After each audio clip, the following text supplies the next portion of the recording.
Alors première question, je suis jeune, en bonne santé, je n'ai donc pas de raison de me vacciner parce que je ne ferai pas de forme grave du Covid.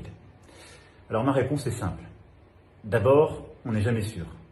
Il y a des jeunes en bonne santé qui se sont retrouvés à l'hôpital, aux urgences. Ensuite, il y a ce qu'on appelle le Covid long. Et là, beaucoup de jeunes peuvent être frappés par cela. C'est-à-dire, vous ne vous retrouvez pas forcément aux urgences, mais pendant des mois et des mois, vous avez un sentiment de fatigue, des difficultés à respirer. Cela arrive, là aussi je l'ai vu.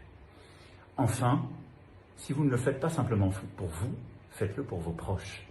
Parce que vous faire vacciner, c'est réduire le risque de contaminer d'autres, en particulier dans votre famille. C'est prendre soin des autres, de vos parents, de vos grands-parents, de vos amis. Faites-le pour les autres aussi. Deuxième question.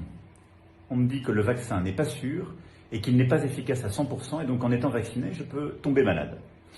Alors, c'est simple, le vaccin il a été homologué par des autorités indépendantes d'experts en santé, de grands scientifiques, partout dans le monde, aux États-Unis, en Europe, en France aussi, évidemment, en Asie, etc., etc. Pour l'efficacité, un chiffre simple. Au moment où je vous parle, les analyses qui ont été faites montrent que 85% des gens hospitalisés sont des gens qui ne sont pas vaccinés. Et donc c'est vrai que le risque zéro n'existe pas.